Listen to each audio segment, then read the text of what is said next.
this is Anna with Junstead Farm, and today I'm going to put together another dessert that my family really loves. It's really simple and it's great to have during the summertime when it's really hot out.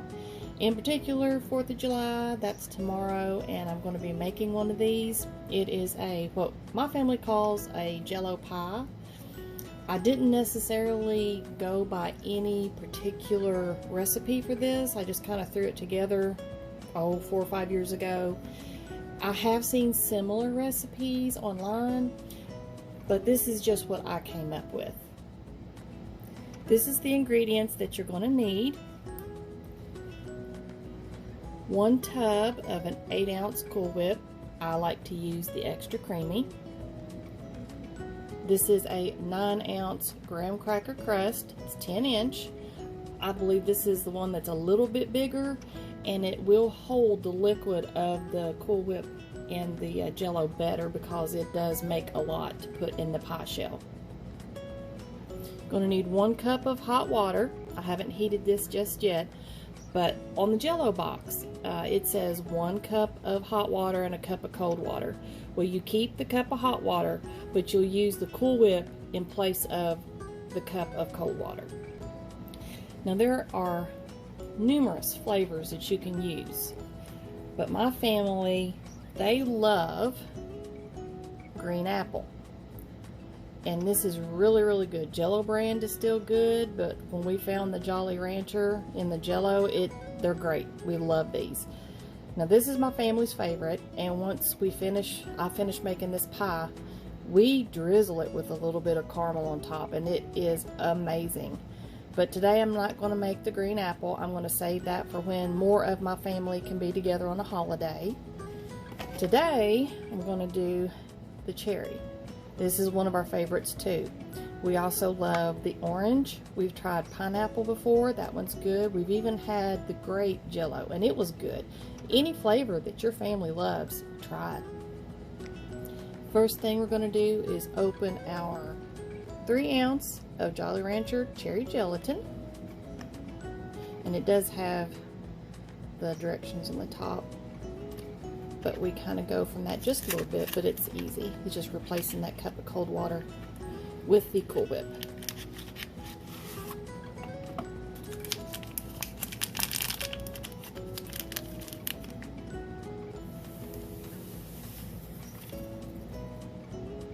Next, I'm going to add the 1 cup of hot water, and I put this in the microwave for about 1:30 seconds to heat it up instead of from the tap. It's because I used filtered water. But I am going to whisk as I pour my hot water in, and we want to keep whisking that for a minute or two so that we can get that gelatin dissolved. Next, we are going to add our 8-ounce tub of Cool Whip. This is to replace the 1 cup of cold water that you add to your gelatin. And I do set my tub of Cool Whip out for a little bit so that it's not frozen. You don't want it soupy, but it's easy to get in there and get that out. And once you're mixing it, it dissolves a lot better. So I continue to just kind of mash it in a little bit. It's not going to hurt anything. You want it whipped. I do this just so it doesn't slosh out of the container. So you continue doing this until it dissolves. You want it completely dissolved. So we're about halfway finished with getting it stirred. It's just been about 10-15 seconds or so. You can see how it's breaking down. Just keep doing this until it is completely mixed in. You really don't want any little Cool Whip lumps. Some people may like that, and that's perfectly fine. If you like that, you can go ahead and put it in your shelf from this point. But I like to go in there and make sure that I get all the little Cool Whip lumps disintegrated down into the Jello. Okay, here we are. It's all mixed together. It looks good. And now we're going to pour this into our pie shell. And you see it is liquidy, but it's going to set up. It'll be just fine. Okay, this is how much it has filled my 10-inch pie shell. As you can see, there's a little bit of room left over, and it just depends on how much liquid that you're ending up with. Sometimes I've had these filled up a little bit more, and that could be the consistency of your Cool Whip. It could also be maybe you've just added a little bit more water to your cup of hot water that you put in there. But I always like the bigger ones. But the smaller graham cracker pie crusts can definitely be used as well.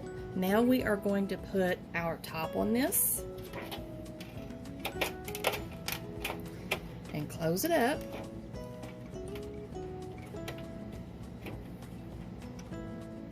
Alright, we have our lid on. I'm going to be putting mine in the refrigerator, and it is going to sit and set up overnight.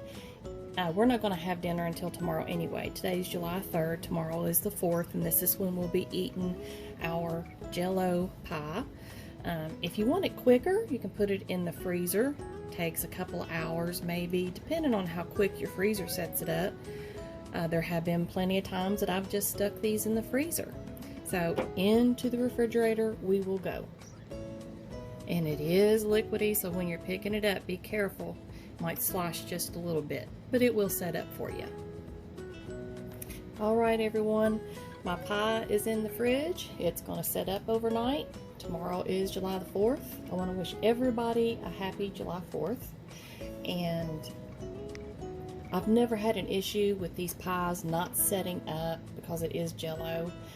If I could, I would be able to show you being able to cut it, but I'd have to do a whole new video. I don't have the editing software to be able to do that. But I did want to let you know that I've never had an issue with these pies not setting up good. And they are great for summertime desserts. So thank you guys, and I will see you next time on Johnstead Farm.